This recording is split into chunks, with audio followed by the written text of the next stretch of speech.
तो हम बात करते हैं ट्रिग्नोमेट्रिक टेबल की। ट्रिग्नोमेट्रिक टेबल आखिरकार बनती कैसे है? ट्रिग्नोमेट्रिक टेबल में जो वैल्यू होती है, वैल्यू पे हमेशा स्टूडेंट्स का कंफ्यूजन होता है कि किस टाइम पर और कौन से रेशियो पे किस डिग्री की वैल्यू क्या होगी। मोस्टली जो कंफ्यूजन होता है वो कॉसेक और सेक में होता है। मोस्टली लर्न होता है, जो याद होता है बच्चों को, साइन की वैल्यू याद होती है, आपको कॉस की वैल्यू याद होती है।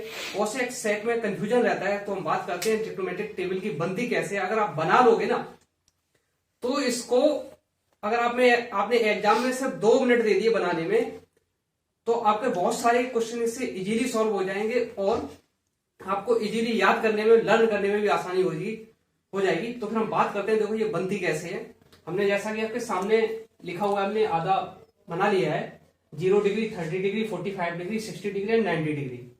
इधर लिखा हुआ है sine, cos, cosec, sec and tan and cot. यही 6 रेशियो होते हैं ट्रिग्नोमेट्रिक टेबल में। जैसा कि आपको पता होना चाहिए कि कॉसेक साइन का अपोजिट होता है 1 अपॉन साइन, सेक कॉस का अपोजिट होता है 1 अपॉन कॉस, टेन जो होता है हमारा साइन अपॉन कॉस होता है, कॉट होता है कॉस अपॉन साइन होता है। चलो स्टार्ट करते हैं बनाने के लिए ट्रिग्नोमेट्रिक टेबल। तो सबसे पहले हम यहां से नंबर लिखना शुरू करेंगे। सबसे पहले यहां लिखेंगे 0, उसके बाद 1, फिर 2, 3 एंड 4। ओके, उसके बाद करेंगे क्या करेंगे, हम सेकेंड रो में करेंगे। प्रत्येक नंबर को, ईच नंबर को डिवाइड कर देंगे हम 4 से। Divide by 4, 0 by 4, 1 by 4, 2 by 4, 3 by 4 and 4 by 4। Okay, next हमारा जो स्टेप रहेगा उसमें क्या करेंगे, जो इसकी वैल्यू आएगी, 0 बाई 4 की वैल्यू 0, 1 बाई 4 की वैल्यू 1, 2 बाई 4 की वैल्यू 1 बाई 2, 3 बाई 4 की वैल्यू 3 बाई 4, 4 बाई 4 की वैल्यू 1। उस वैल्यू को हम स्क्वायर रूट निकाल लेंगे। स्क्वायर रूट जब हम इसका फाइंड करेंगे, 0 बाई 4 की वैल्यू 0, 0 का स्क्वायर रूट आएगा 0। अब बात आती है 1 बाई 4। 1 बाई 4 का स्क्वायर रूट अगर हम निकालेंगे तो इसका आंसर आएगा 1 बाई 2। आगे हम चलते हैं 2 बाई 4। 2 बाई 4 का जो है उसकी वैल्यू आपकी 1 बाई 2। 1 बाई 2 का जब स्क्वायर रूट लेंगे तो उसका आंसर आएगा 1 बाई रूट 2। ओके, आगे चलते हैं। आगे हमारे पास लिखा है 3 अपॉन 4। 3 अपॉन 4 का जब स्क्वायर रूट लेंगे तो इसका आंसर आएगा रूट 3 बाई 2, क्योंकि 3 का जो स्क्वायर रूट आएगा रूट 3 आएगा और 4 का आएगा 2। आगे जो आंसर लिखा हुआ है 4 बाई 4। 4 बाई 4 की वैल्यू होगी 1, 1 का स्क्वायर रूट 1। ये आपकी जो वैल्यू लिखी है 0, 1 by 2, 1 by root 2, square root by 3 and 1, ये आपकी साइन की वैल्यू है पूरा। ठीक है, उसके बाद आपको कॉस की वैल्यू लिखनी है। कॉस की वैल्यू लिखने के लिए इस नंबर को, इसको पूरे को रिवर्स कर दो, यहां से लेके यहां तक। इसको यहां ले आओ, इसको यहां ले आओ, ये तो यही रहेगा। इसको यहां कर दो, इसको यहां कर दो। 1 को हम इन्हें यहां लेके आ गए, रूट 3 बाई 2 को यहां लेके आएंगे, ये अपनी जगह पर आएगा, ये यहां पहुंच जाएगा और 0 को यहां कर दिया। ओके, साइन की वैल्यू क्लियर होगी, कॉस की वैल्यू क्लियर होगी। अब आती है कोसेक की। कोसेक नीचे लिखा हुआ है 1 अपॉन साइन, साइन का अपोजिट। इसके लिए एक चीज और मैं आपको बता दूं कि एक, चलो यही लिख देते हैं, 0 multiply by infinite equal to 1। 0 multiply by infinite equal to 1। इसका मतलब यह है कि 1 अपॉन 0 की जो वैल्यू आएगी वो इन्फिनाइट आएगी और 1 अपॉन इन्फिनाइट की जो वैल्यू आएगी वो 0 आएगी। अगर हम यहां पे 1 अपॉन 0 कर देते, साइन की वैल्यू कितनी है 0, लेकिन लिखा है 1 अपॉन साइन, तो 1 अपॉन साइन 1 अपॉन 0, 1 अपॉन 0 की वैल्यू इन्फिनाइट। अब इसका अपोजिट करेंगे 1 अपॉन 2, उल्टा हो जाएगा। अगर हम इसका अपोजिट करेंगे 1/√2, इसका उल्टा हो जाएगा। इसका अपोजिट करेंगे √3 1/√3/2/2, उल्टा हो जाएगा 2/√3 1/1 1।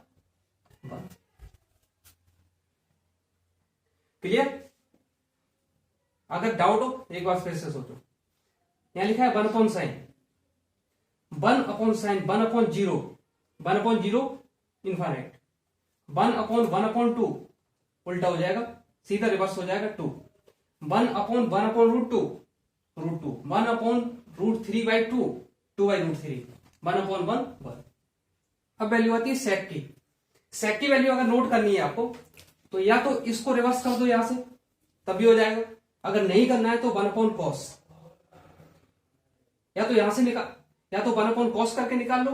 अगर कोसेक की वैल्यू को अगर आप रिवर्स कर दोगे ना, तब भी अपनी सेक की वैल्यू क्लियर हो जाएगी। चलो पहले हम इसको कोसेक की वैल्यू को रिवर्स करके चेक कर ले, तो उसका फिर टैली करा देंगे आपको। कॉस से 1 को हम यहां लेके आएंगे, 2/√3 को यहां लेके आएंगे, ये तो अपनी जगह पर रहेगा। इसको यहां लेके आएंगे और इसको यहां लेके। क्लियर? चलो बात करते हैं अब कॉस से टैली करते हैं। 1/1, क्योंकि सेक की जो वैल्यू है 1/cos है, तो इसमें 1/1 की वैल्यू 1 1/√3/2 रिवर्स हो जाएगा। 1/1/√2 ये भी रिवर्स हो जाएगा। 1/1/2 ये भी रिवर्स हो जाएगा। 1/0 इनफाइनाइट। क्लियर? आगे बढ़ते हैं हम tan में। tan लिखा हमारा sin/cos। sin/cos इन दोनों का डिवाइड। 1 साइन है 0 और cos है 1। 0 में किसी भी नंबर का अगर हम डिवाइड कर देंगे तो आंसर आएगा 0। ओके? अगर हम इन दोनों का आपस में डिवाइड करेंगे तो 2 से 2 कैंसिल हो जाएगा, आंसर आएगा 1/√3। ठीक है? आगे बात करेंगे, इन दोनों को आपस में डिवाइड करेंगे, दोनों नंबर सेम है तो आंसर आएगा 1। इन दोनों को आपस में डिवाइड करेंगे 2 से 2 कैंसिल हो जाएगा, √3 बचेगा ओनली। इसमें हम डिवाइड करेंगे 1/0, आ जाओ फिर यहीं इनफाइनाइट।